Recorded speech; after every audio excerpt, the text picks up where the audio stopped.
श्री विजय राज सिंधे जी हमारे बीच में। एक बार जोरदार तालियों के साथ हम स्वागत करें। महाराष्ट्र की विधानसभा बुल्ढाना की आप पूर्व विधायक रहे हैं।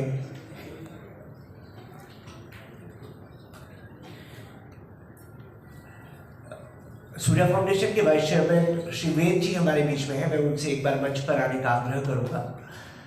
कृपया वो मंच पर आकर अपने स्थान में हम जोरदार तालियों के साथ स्वागत करें। मैं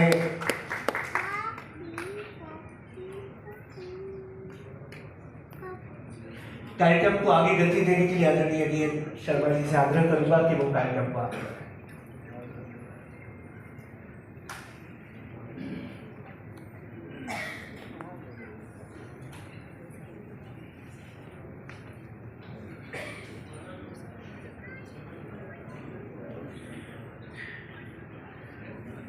जैसा मैंने कहा कि महाराष्ट्र के बुल्ढाना से श्री विजय राज सिंधे जी हमारे बीच में हैं। हम आपका हार्दिक स्वागत करते हैं और साथ ही मैं आग्रह करूंगा डॉक्टर डीएन शर्मा जी से कि उन्हें पुष्पगुच्छ, स्मृति चिन्ह और एक अंगवस्त्र देकर उनका स्वागत करें। Doctor DN Sharma ji.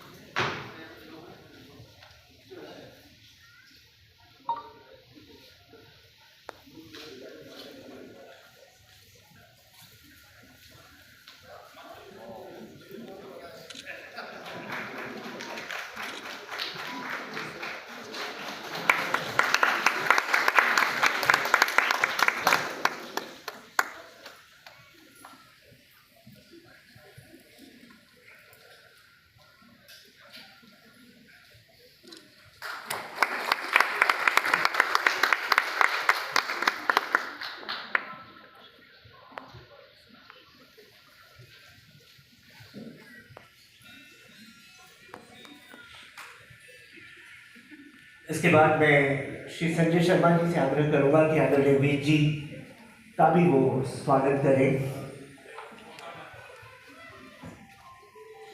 श्री संजय शर्मा जी एक अंगवस्त्र और स्मृति चिन्ह के साथ आदरणीय वेद जी का स्वागत।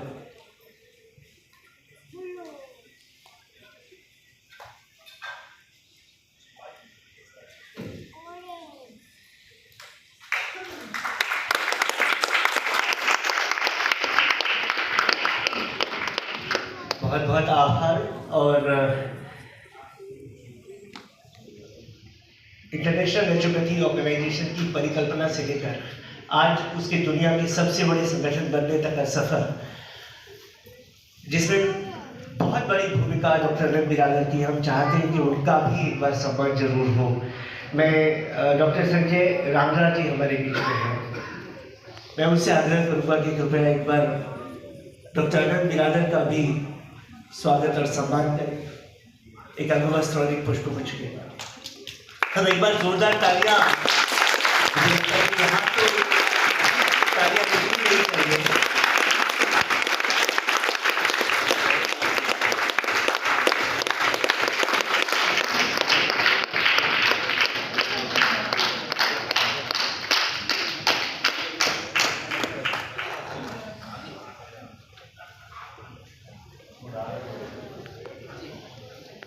संजय जी अधूरा काम करते हैं। धन्यवाद नील जी, दोबारा से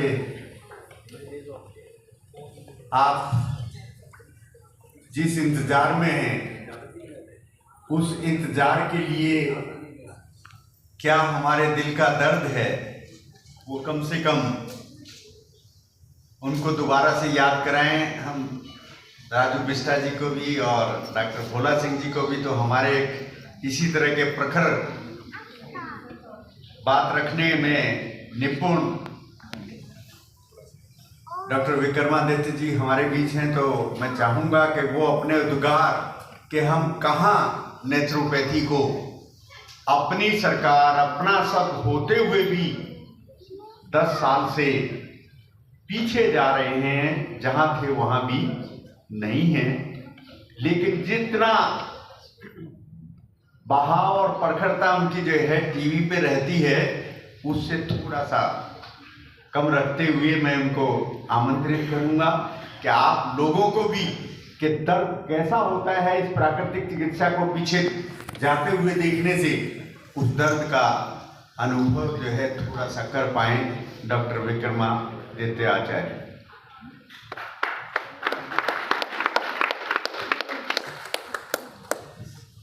धन्यवाद शर्मा जी। आज सुंदर सौभाग्य है कि मैं यहाँ समस्त उपस्थित प्राकृतिक चिकित्सा के साधकों के बीच में यहाँ उपस्थित हूँ। आपकी साधना है जो इस समय में भी आप प्राकृतिक चिकित्सा को लेके चल रहे हैं, और सबसे बड़ा कार्य IMO कर रहा है कि इन सब साधकों को एक मंच पर यहाँ पिछले अनेक वर्षों से उपस्थित कर कार्य कर रहा है। आज हमारा सौभाग्य है राजू बिष्ट जी यहाँ उपस्थित है, और साथ साथ हमारे भोला सिंह जी। पिछले 10 सालों से लगातार हम उनका बहुत सारा सहयोग प्राप्त कर रहे हैं। लेकिन बड़ी विचित्र विडंबना है, जब सब चीज ठीक चल रही होती है ना, लेकिन तब भी यदि हम जिस क्षेत्र में जी जान से लगे हुए हैं उसको लगातार पीछे करने का कार्य किया जाए, तब दिल में एक चोट लगती है कि हमारा समय है। और उसके बाद भी आज प्राकृतिक चिकित्सा को जिस प्रकार से सरकारी तौर पर उपेक्षित किया जा रहा है, मैं राजू जी का 2 मिनट समय चाहूंगा। ये बात बहुत जरूरी है, समस्त मंच आसीन लोग जो है उस बात को समझने का प्रयास, सबको पता है इस बात को।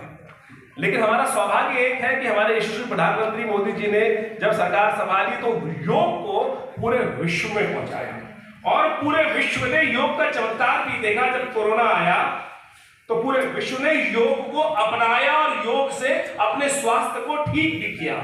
और जब आयुष मंत्रालय बना था तो हमारे साथ में योग और प्राकृतिक चिकित्सा को एक साथ जोड़कर सुंदर कार्य आयुष मंत्रालय ने एक जो कार्य करने का प्रयास किया था वो अद्भुत है, और उसको आगे बढ़ाने का कार्य बहुत ठीक से चल भी रहा था। लेकिन आज एक विचित्र विडंबना हमारे इस क्षेत्र में आयुष के अंदर उपस्थित हो गई है। आपको समय जानना चाहिए कि हम सब योग प्राकृतिक चिकित्सा क्षेत्र में कार्य कर रहे हैं, और प्राकृतिक चिकित्सा क्षेत्र की हमारी काउंसिल होते हुए भी जब तक किसी भी कार्य को कुछ लोग तथाकथित तौर पर उपेक्षित करने का कार्य कर रहे हैं, और वो कोई और नहीं, हमारी सरकार के अंदर बैठे हुए कुछ आयुर्वेदाचार्य जो रहते हैं, उनको हमारे इस योग प्राकृतिक चिकित्सा से इतनी परेशानी हो जाती है कि उन्होंने किसी न किसी कारण से हमारी इस प्राकृतिक चिकित्सा को बिल्कुल निग्लेक्ट करने का प्रयास कर रहे हैं। एक तरफ हम अपने आप को, ये बड़ी विचित्र विडंबना ये है कि वो कहते हैं कि प्राकृतिक चिकित्सा, आज आयुर्वेद मंत्रालय के अंदर एक बात को कुछ तथाकथित तौर पर डॉक्टर उपस्थित करने का प्रयास करते हैं, जो प्राकृतिक चिकित्सा है वो आयुर्वेद का ही भाग है। लेकिन मैं कहूंगा ये बिल्कुल गलत भाग है। प्राकृतिक चिकित्सा आयुर्वेद का भाग नहीं है साहब। हमारे मूलभूत सिद्धांत यदि आप देखेंगे प्राकृतिक चिकित्सा के अंतर्गत, तो वो बिल्कुल आयुर्वेद के विपरीत जाते हैं। आयुर्वेद के साथ आयुर्वेद प्राकृतिक चिकित्सा इस भारत की देन ही नहीं है। सबसे पहले तो ये विचार हमको समझ में आना चाहिए। आज काउंसिल में पिछले करीब 8 सालों से योग एवं प्राकृतिक चिकित्सा संस्थान चलाने वालों को मैं राजू बिष्ट जी, बोला जी आपके समक्ष उपस्थित करना चाहता हूं। ये बात, हमारे को कोई सरकारी मदद देना मना बंद कर दिया गया। मेरा संस्थान काउंसिल, सेंट्रल काउंसिल को योगा नेचुरोपैथी के मैंने पहली बार खेल देखा।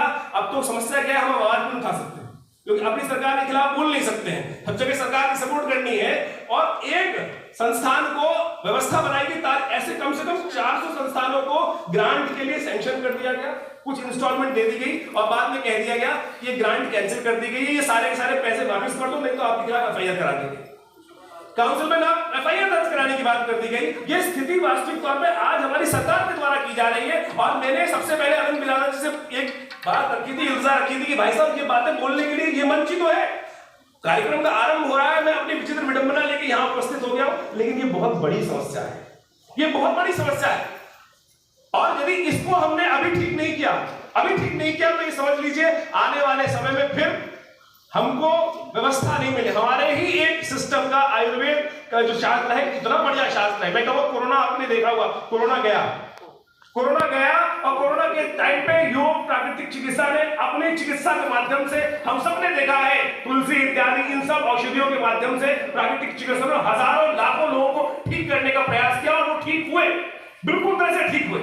लेकिन आज प्राकृतिक चिकित्सा को जिस प्रकार से उपेक्षित, आयुष्मान भारत की बात मैं करता हूं, एक सुंदर तरह से पूरे विश्व भारत के अंदर एक 5 लाख की योजना बनाई गई, उसके अंदर से योग एवं प्राकृतिक चिकित्सा को आज आयुष मंत्रालय ने हटा दिया। सिद्धा को उसमें स्पेस दे दिया है, आयुर्वेद को उसमें स्पेस दे दिया है, बाकी थेरेपीज को उसमें, एलोपैथिक तो है ही है, लेकिन योग प्राकृतिक चिकित्सा को, होम्योपैथिक को रखते हुए योग प्राकृतिक चिकित्सा को बिल्कुल आयुष्मान भारत में से हटा दिया गया। आज भारत में हमारे बहुत सारे लोग BNYS कोर्स पूरे विश्व भारत में लेके आ रहे हैं, हजारों बच्चे उन कोर्स को कर रहे हैं। कहां अडॉप्ट होंगे, कहां अडॉप्ट होंगे?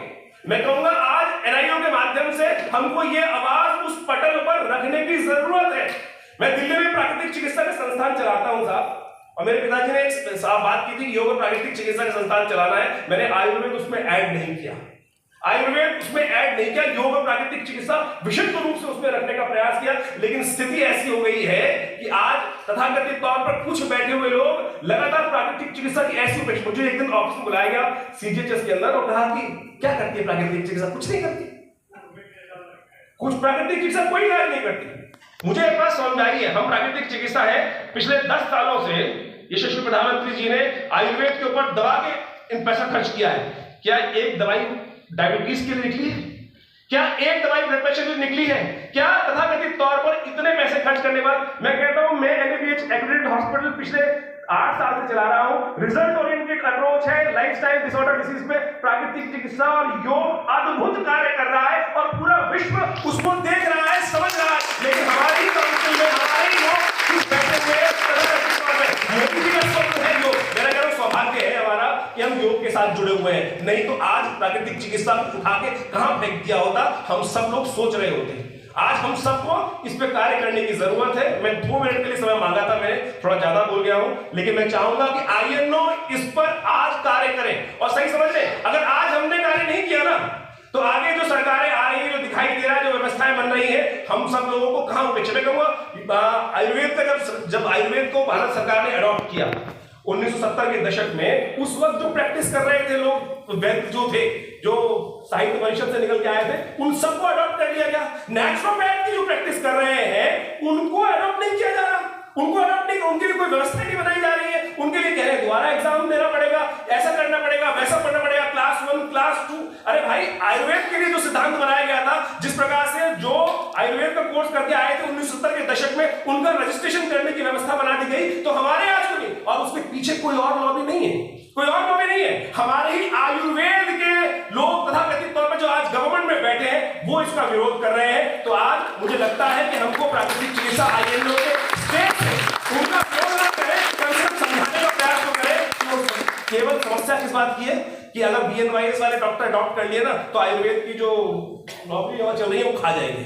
ये केवल यही समस्या है, केवल यही समस्या है। आज इस बात को हमको आज अनुरोध करते हैं कि भैया समय है, और इस वक्त ये कार्य यदि कर लिया जाए तो बहुत अच्छा रहेगा। धन्यवाद।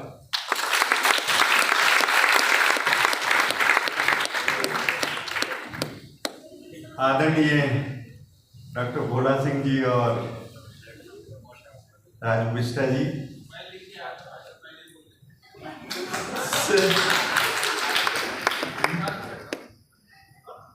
शिकायत भी अपनों से ही की जाती है, और कोई नहीं सुनता तो कम से कम जो समझते हैं, कम से कम अपना दुख उनके सामने उजागर करके हल्का कर लेते हैं। हम करते भी रहे हैं और आगे फिर आशान्वित रहते हैं कि समय जरूर आएगा। तो उसी प्रयत्न में 2 शब्द ये कहे हैं।